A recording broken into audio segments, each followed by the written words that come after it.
المرسلين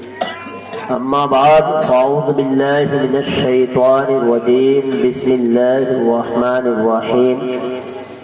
قل جاء الحق وزهق الباطل إن الباطل كان زهوقا صدق الله المولانا العظيم وصدق رسوله النبي الأمين الكريم المكين ونحن على ذلك لمن الشاهدين والشاكرين والحمد لله رب العالمين۔ جہاں تاریک تھا ظلمت کدا تھا سخت کالا تھا، جہاں تاریک تھا ظلمت کدا تھا سخت کالا تھا، کوئی پردے سے کیا نکلا کہ گھر گھر میں اجالا تھا، کوئی پردے سے کیا نکلا کہ گھر گھر میں اجالا تھا۔ آئیے ہم اور آپ سب سے پہلے گنبد خضرا میں آرام فرمانے والے آقا، دونوں عالم کے داتا مالک کونین، ہم غریبوں کے غم گسار حضور احمد مجتبیٰ محمد مصطفیٰ صلی اللہ تعالی علیہ وسلم کی بارگاہ بے کس پناہ میں درود پاک کا ہدیہ نثار فرمائیں۔ پڑھے اللہم صلی علی سیدنا و شفیعنا حبیبنا و مولانا محمد وبارک وسلم صلاۃ و سلام علیک یا رسول اللہ صلی اللہ تعالی علیہ وسلم۔ حضرات گرامی، آج میں تاریخ کے ان جنگوں کے بارے میں بیان کرنے جا رہا ہوں جس سے اسلام کو سب سے بڑی اہمیت حاصل ہے۔ اگر وہ جنگیں نہ ہوتی تو اسلام کی اہمیت لوگوں کے دلوں میں اتنی اجاگر نہ ہو پاتی۔ سن 6 ہجری میں اللہ کے حبیب صلی اللہ تعالی علیہ وسلم نے اپنے جانثاروں سے کہا کہ چلو ہم اللہ تبارک و تعالی کے گھر بیت اللہ کی زیارت کو چلیں، یعنی عمرہ کی شہادت حاصل کریں۔ پیارے آقا صلی اللہ تعالی علیہ وسلم کا یہ فرمانا تھا، صحابہ کرام نے لبیک کی صدا بلند کی اور حضور نبی کریم صلی اللہ تعالی علیہ وسلم کے اس فرمان پر 1400 مسلمان جمع ہو گئے۔ حضور نبی کریم صلی اللہ تعالی علیہ وسلم اپنے ان اصحاب کے ساتھ بیت اللہ کی زیارت کو چلے۔ حضور صلی اللہ تعالی علیہ وسلم کا ارادہ خانے کعبے کا طواف کرنا تھا، اس لیے کہ مسلمانوں کو مکہ چھوڑے ہوئے 6 سال کا عرصہ گزر چکا تھا۔ ہر ایک کے دل میں مکے کی محبت اپنی جگہ بسی ہوئی تھی، اس لیے کہ مکہ ان کا اصلی گھر تھا، وہاں ان کے آباء و اجداد نے پرورش پائی تھی، وہاں انہوں نے جنم لیا تھا، اس لیے ان کے دلوں میں امنگ پیدا ہو گئی کہ چلو ہم خانے کعبے کا طواف کریں گے، اسی بہانے ہم اپنے اللہ تبارک و تعالیٰ کے مقدس گھر جن کو دیکھنے کے لیے ہماری آنکھیں ترس رہی ہیں ان کی زیارت ہو جائے تھی۔ وہ صحابہ کرام حضور نبی کریم صلی اللہ تعالی علیہ وسلم کے ساتھ چلے، اور ادھر کفار کو جب خبر پہنچی کہ حضور نبی کریم صلی اللہ تعالی علیہ وسلم ایک لشکر لے کر آ رہے ہیں، وہ مکہ پر حملہ کرنا چاہتے ہیں، تو حضور نبی کریم صلی اللہ تعالی علیہ وسلم کو کہ پتا تھا کہ کفار ہمیں مکہ میں داخل نہیں ہونے دیں گے۔ حضور نبی کریم صلی اللہ تعالی علیہ وسلم مکہ سے مکہ کی طرف چل رہے ہیں، ادھر کفار نے پورا انتظام کر لیا، فوجیں جمع کر لی کہ کسی طرح بھی مسلمانوں کو مکہ میں داخل نہ ہونے دیا جائے، کسی طرح بھی مسلمانوں کو عمرہ نہ کرنے دیا جائے، کسی طرح بھی مسلمانوں کو خانہ کعبے کا طواف نہ کرنے دیا جائے، ان کو خانہ کعبے کے طواف سے روکا جائے۔ تو کفار نے حضور نبی کریم صلی اللہ علیہ وسلم کو روکنے کے لیے لشکر بھیجا۔ حضور نبی کریم صلی اللہ علیہ وسلم کو جب پتا چلا کہ اس راستے سے خالد بن ولید اپنا لشکر لے کر آ رہے ہیں، حضور نبی کریم صلی اللہ علیہ وسلم نے دوسرا راستہ اختیار کیا اور اس راستے سے آپ حدیبیہ کے مقام پر پہنچے۔ پیارے آقا صلی اللہ علیہ وسلم جب حدیبیہ کے مقام پر پہنچے، کفار کو یہ خبر ہوئی کہ نبی صلی اللہ علیہ وسلم حدیبیہ کے مقام پر اپنے صحابہ کرام کے ساتھ پڑاؤ کیے ہوئے ہیں، تو انہوں نے بدیل بن عمر کو بھیجا اور کہا کہ تم جا کر آؤ، ان سے کیفیت معلوم کرو۔ تو وہ آئے، حضور نبی کریم صلی اللہ علیہ وسلم نے انہیں بتایا کہ اے بدیل، ہم کسی جنگ کے ارادے سے نہیں آئے ہیں، ہم جنگ کرنا نہیں چاہتے ہیں، بلکہ ہمارا تو ارادہ یہ ہے کہ ہم خانہ کعبے کا طواف کریں گے، عمرہ کے نیت سے آئے ہیں، ہمیں ہمیں جنگ نہیں کرنی ہے، بلکہ ہم تو یہ چاہتے ہیں کہ اللہ تبارک و تعالیٰ کے مقدس گھر کا طواف کر کے اس سعادت کو حاصل کر لے کہ جس خانہ کعبہ کو دیکھے ہوئے جس کو دیکھنے کے لیے ہماری آنکھیں ترس رہی ہیں، اس سعادت کو حاصل کرنے کے لیے آئے ہیں۔ بالکل ہمارا یہ ارادہ نہیں ہے۔ ہاں، اگر کوئی جنگ کے لیے تیار ہے، اگر وہ جنگ کرنا چاہتے ہیں، تو میرے رب عزت و جلال کی قسم، میں محمد صلی اللہ علیہ وسلم اپنی جان کو دے سکتا ہوں، لیکن اللہ تبارک و تعالیٰ کے اس دین کو نہیں چھوڑ سکتا، اور میں اس سے ہرگز گریز نہیں کروں گا۔ کفار کے لیے بھلائی اسی میں ہے کہ ہمیں خانہ کعبہ کے طواف کے لیے نہ روکا جائے۔ بدیل نے جا کر ان سے کہا کہ اے لوگو، اے مکہ والو، حضور نبی کریم صلی اللہ علیہ وسلم خانہ کعبہ کے عمرے کی اجازت سے آئے ہیں، ان کا جنگ کا کوئی ارادہ نہیں ہے، لیکن شریروں نے ان کی آواز کو دبانا چاہا، لیکن ان میں کچھ امن پسند بھی تھے۔ انہوں نے کہا ضرور اس کے بارے میں سوچا جائے، کیونکہ اگر ہم نے جنگ کی تو ہمارے ہی نقصان ہے، ہماری ہی فوج میں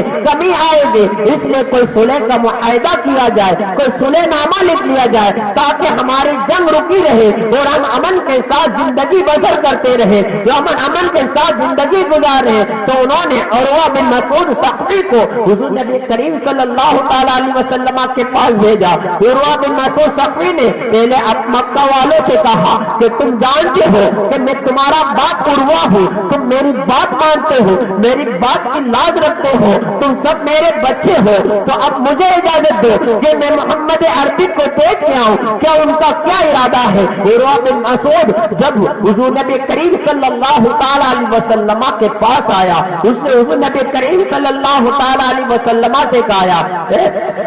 اے محمد، تم جنگ کے ارادے سے آئے ہو، یہ تمہارے ساتھ فوج ہے، یہ تمہارا لشکر ہے۔ حضور نبی کریم صلی اللہ علیہ وسلم نے فرمایا میں جنگ کے ارادے سے نہ آیا ہوں، بلکہ ہمارا ارادہ تو یہ ہے کہ ہم خانہ کعبے کا طواف کرنا چاہتے ہیں، ہم خانہ کعبے کا طواف، خانہ کعبے کی زیارت کرنا چاہتے ہیں۔ اگر ہم جنگ کے ارادے سے آتے تو ہماری یہ کیفیت نہ ہوتی، ہماری یہ حالت نہ ہوتی۔ عروہ نے کہا اے محمد، جن کے بھروسے تم آئے ہو یہ تمہارے ساتھ جو لشکر ہے، اس میں کچھ چہرے ایسے بھی دیکھ رہا ہوں جو آپ کا ساتھ چھوڑ دیں گے۔ جو حضرت ابوبکر صدیق رضی اللہ تعالیٰ عنہ نے یہ سنا تو کہا اے عروہ، جا اپنے بت کی شرمگاہ کو چوس لے۔ حضرت ابوبکر صدیق رضی اللہ تعالیٰ عنہ نے اس طرح گالی دی تو عروہ نے کہا یہ کون ہے؟ کہا کہ ابوبکر صدیق ہے۔ کہا کہ اگر تمہیں میرے پہلے والے، اگر تمہارا احسان مجھ پر نہ ہوتا تو میں اس کی تمہیں واپس گالی دیتا۔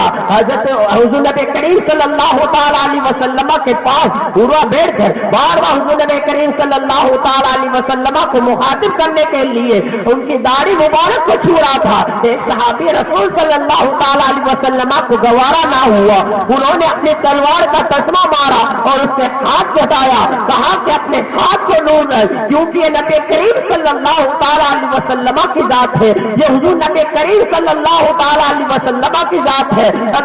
اگر موقع آیا تو ہم نبی کریم صلی اللہ تعالی علیہ وسلم پر اپنی جان کو قربان کر دیں گے. جب قربان ہے وہاں کے تمام حالات کو دیکھا تو واپس مکہ گیا اور مکہ والوں سے کہا, اے مکہ والوں, میں نے محمد کے شہدائیوں کو دیکھا ہے, ان کے جانثاروں کو دیکھا ہے کہ جب وہ تھوکتے ہیں تو وہ تھوک اپنے ہاتھوں پر لے کر چہرے پر مل لیتے ہیں, جب وہ وضو کرتے ہیں تو وہ وضو کا ایک قطرہ بھی زمین پر نہیں گرنے دیتے ہیں. جب ان کے وفادار ایسے ہیں کہ جن کے وضو کا قطرہ زمین پر نہ گرنے جائے, جن کے وضو کا قطرہ زمین پر نہ گرنے پائے, تو ان کے خون کو کس قدر ان کے وفادار ان کے جانثار زمین پر گرنے دیں گے. یہاں تک نوبت ہی نہیں آئی تھی, وہ حضور نبی کریم صلی اللہ تعالی علیہ وسلم کے لیے اپنی جان کو قربان کر سکتے ہیں, اپنے گھر بار کو تو لٹا سکتے ہیں, لیکن حضور نبی کریم صلی اللہ تعالی علیہ وسلم پر ایک آنچ بھی آنا گوارا نہیں کر سکتے. اس لیے کہ میں نے تمام بادشاہوں کے دربار دیکھے ہیں, میں نے صاحب کسر و کسرا کا دربار دیکھا ہے,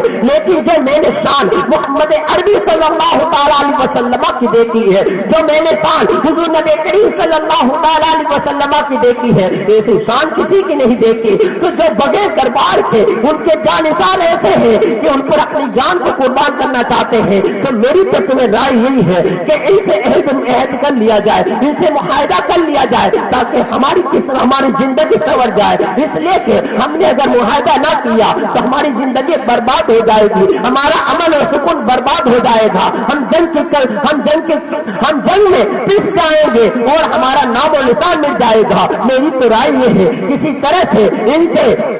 طرح سے ان سے معاہدہ کر لیا جائے. عرب کا ایک اور سردار کھڑا ہوا, اس نے کہا کہ مجھے بھی جانے دو, میں بھی دیکھ کے آتا ہوں, میں بھی حالات معلوم کر کے آتا ہوں. تو عرب کے بڑے بڑے سرداروں نے کہا جاؤ تم بھی حالات معلوم کر کے آؤ. جب وہ آیا حضور نبی کریم صلی اللہ تعالی علیہ وسلم جب اسے دیکھا تو صحابہ کرام سے فرمایا یہ اس قبیلے سے تعلق رکھتا ہے جس قبیلے والے جانوروں کی بڑی قدر کرتے ہیں, لاؤ تم اپنے قربانی کے جانوروں کو آگے کر دو. قربانی کے جانوروں کو آگے کر دیا گیا. جب وہ سردار پہنچا اس نے دیکھا کہ محمد عربی صلی اللہ تعالی علیہ وسلم تو عمرے کے ارادے سے آئے ہیں, ان کے ساتھ قربانی کے یہ جانور ہیں. تو وہ اپنی قوم میں گیا اور کہا کہ تم ان سے جنگ نہ کرو, اس لیے کہ جنگ کے ارادے سے نہ آئے ہیں, انہیں خانے کعبے کا طواف کرنے دو. اس لیے ہماری بھلائی اسی میں ہے, کیونکہ اگر یہ خانے کعبے کا طواف کریں گے تو یہ امن و شانتی ہماری اسی میں ہوگی. ادھر حضور نبی کریم صلی اللہ تعالی علیہ وسلم کے صحابہ کرام حضور نبی کریم صلی اللہ تعالی علیہ وسلم پر جان نچاور کرنے کے لیے قربان تھے, تیار تھے کہ پیارے آقا صلی اللہ تعالی علیہ وسلم کا حکم ہو ہم اپنی تلواروں سے خانہ کعبہ کو فتح کر کے خانہ کعبے کا طواف کریں. لیکن پیارے آقا صلی اللہ تعالی علیہ وسلم کیونکہ خانہ کعبے کا طواف کے ارادے سے گئے تھے, عمرے کے ارادے سے گئے تھے, اس لیے حضور نبی کریم صلی اللہ تعالی علیہ وسلم کا یہ مقصد نہیں تھا. اتنے میں سہیل بن عمر آ گیا. حضور نبی کریم صلی اللہ تعالی علیہ وسلم نے فرمایا کہ وہ سہیل آ رہا ہے, لگتا ہے معاملہ سہل ہو جائے گا. وہ آیا اور حضور نبی کریم صلی اللہ تعالی علیہ وسلم سے کہا چلو معاہدہ کرتے ہیں, چلو تحریر لکھتے ہیں. کہا کہ لکھو. حضرت علی رضی اللہ تعالیٰ عنہ سے حضور نبی کریم صلی اللہ تعالی علیہ وسلم نے فرمایا اے علی لکھو بسم اللہ الرحمن الرحیم. حضرت علی جیسے بسم اللہ لکھنے لگے تو سہیل نے کہا ہم بسم اللہ الرحمن الرحیم کو نہیں جانتے, تم لکھو بسم اللہ اللہم, کیونکہ یہ ہمارا بھی ہے اور تمہارا بھی ہے. اس وجہ سے حضور نبی کریم صلی اللہ تعالی علیہ وسلم نے فرمایا اے علی لکھو بسم اللہ اللہم, یعنی اللہ کے نام سے شروع, اللہ کے نام سے شروع. تو حضرت علی نے بسم اللہ اللہم لکھا. پھر کہا کہ محمد رسول اللہ صلی اللہ تعالی علیہ وسلم. جب حضرت علی نے محمد رسول اللہ صلی اللہ تعالی علیہ وسلم لکھا تو سہیل نے کہا کہ محمد رسول اللہ صلی اللہ تعالی علیہ وسلم نہیں بلکہ محمد بن عبداللہ, اس لیے کہ اگر ہم آپ کو رسول مانتے تو یہ نوبت ہی نہیں آتی. حضرت علی سے پیارے آقا صلی اللہ تعالی علیہ وسلم نے فرمایا اے علی تم اس کو بدل کر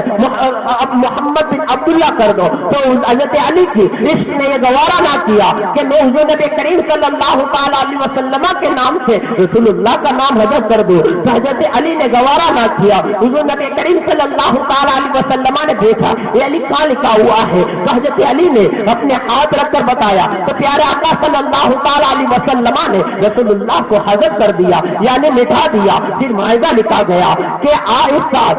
اس سال مسلمان واپس جائیں گے اور آئندہ سال آ کر عمرہ کریں گے، اور عمرہ میں صرف جب آئیں گے تو ساتھ میں کوئی ہتھیار نہ ہوگا بلکہ ایک تلوار ہوگی، وہ بھی میان کے اندر ہوگی، اور اگر کوئی مسلمان مکہ سے مسلمان ہو کر مدینہ جائے گا تو مدینہ والے اسے واپس مکہ میں بھیج دیں گے، اور اگر کوئی مکہ سے مدینہ والا مکہ میں آ جائے گا تو مکہ والے اس کو واپس نہ لوٹائیں گے، اور جس قبیلے کا جس جائے اس سے معاہدہ کرے، اس سے کوئی اور جس سے وہ معاہدہ کرے گا اس کا برتاؤ اسی طرح کیا جائے گا، یعنی وہ اس کا حریف ہوگا، اس کا ساتھ اسے دینا ہوگا، اگر اس سے کوئی جنگ کرے گا تو اس کے ساتھ وہ کھڑے ہو کر اس سے جنگ کی جائے گی۔ یہ معاہدہ تیار ہو گیا۔ اتنے میں حضرت ابو جندل جو سہیل کے بیٹے تھے وہ اپنے پیروں میں ہتھ کر لیا، اپنے ہاتھوں میں ہتھ کر لیا اور پیروں میں بیڑے ڈال کر وہ گھسیٹتے ہوئے آئے، تو حضور نبی کریم صلی اللہ تعالی علیہ وسلم نے کہا یہ تو اے سہیل ان کو ہمارے پاس آنے دو، اس لیے کہ یہ ابھی تک معاہدہ ہوا ہے لیکن دستخط نہیں ہے۔ تو سہیل نے کہا کہ یہ پہلی شرط ہے، اگر اس شرط پر عمل نہ ہوا تو معاہدہ یہیں سے ختم ہو جائے گا۔ پیارا آقا صلی اللہ تعالی علیہ وسلم نے کہا کہ چلو ہمیں معاہدہ منظور ہے، تم ابو جندل کو لے جا سکتے ہو۔ ابو جندل نے فریاد کی اے مسلمانوں کیسا وقت ہے کہ مسلمان اتنے کثیر ہونے کے باوجود بھی مجھے نہیں بچا رہے ہیں، مجھے پھر واپس کافروں کے حوالے کر رہے ہیں۔ دیکھو میرے پیٹ کو کہ کس طرح کافروں نے مار مار کر میرے اوپر زخم لگا دیے ہیں، میرے اوپر زخم کے نشان آیا ہے۔ حضرت عمر رضی اللہ تعالیٰ سے گوارا نہ ہوا، پیارا آقا صلی اللہ تعالیٰ علیہ وسلم کی بارگاہ میں حاضر ہوئے اور عرض کیا یا رسول اللہ صلی اللہ تعالیٰ علیہ وسلم کیا ہمارا خدا ایک نہیں ہے؟ کیا ہمارا خدا سچا نہیں ہے؟ کیا آپ اللہ کے سچے رسول نہیں ہیں؟ پھر ایسے کیسے یہ معاہدہ کیسے کہ ساری جو معاہدے کی شرطیں ہیں یہ صرف شرط پار کے لیے ہے، ہمارے حق میں کوئی شرط نہیں ہے۔ حضور نبی کریم صلی اللہ تعالی علیہ وسلم نے فرمایا اے عمر جو میں جانتا ہوں وہ تم نہیں جانتے، اس لیے کہ میں نے تمہیں یہ کہا تھا کہ اللہ تبارک و تعالیٰ نے عمرے کا ارادہ ہم نے عمرے کا ارادہ فرمایا ہے، میں نے یہ نہیں کہا تھا کہ اسی سال عمرہ کریں گے۔ تو اللہ تبارک و تعالیٰ نے جب ہماری تقدیر میں اس سال عمرہ نہیں لکھا ہے تو آئندہ سال آ کر عمرہ کریں گے۔ اے عمر جاؤ تم سکون کے ساتھ ہو جاؤ۔ حضرت عمر رضی اللہ تعالیٰ عنہ سے جب وہاں سے جواب ملا تو سیدنا صدیق اکبر کے پاس آئے۔ سیدنا صدیق اکبر نے کہا کہ وہ نبی آخری جمع ہے، اللہ تبارک تعالیٰ نے انہیں آگاہ کیا ہے جس فتح مبین کا اللہ نے وعدہ فرمایا ہے یہی فتح مبین ہوگی جو ہم نہیں جانتے ہیں، اس لیے کہ رسول اللہ کا علم ہمارے علم سے کہیں بڑھ کر ہے۔ اللہ تبارک تعالیٰ نے اپنے رسول کو اسی معاہدے کے لیے آگاہ کیا ہوگا، حضور کو اسی معاہدے کی خبر دی ہوگی اور یہی فتح مبین ہوگا۔ حضرت عمر رضی اللہ تعالیٰ نے اپنے قول پر زندگی بھر پچھتاتے رہے یہاں تک کہ معاہدہ ہو گیا۔ پیارے آقا صلی اللہ تعالیٰ علیہ وسلم نے صحابہ کرام کو حکم دیا کہ اے میرے صحابیوں اپنے جانوروں کو ذبح کرو اور اپنے سر کو مول لو،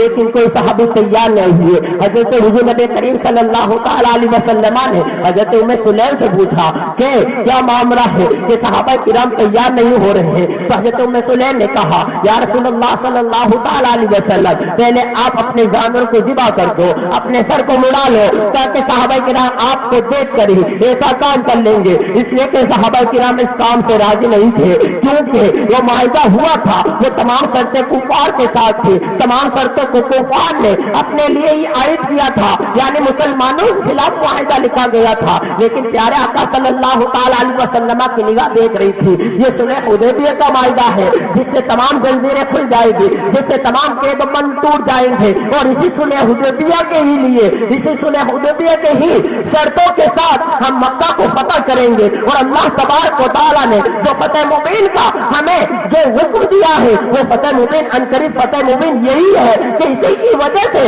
ہمیں مکہ فتح ہوگا، اسی کی وجہ سے اللہ تبارک و تعالیٰ مکہ ہمارے ہاتھ فتح کرے گا۔ حضور نبی کریم صلی اللہ تعالیٰ علیہ وسلم نے اپنے سر کو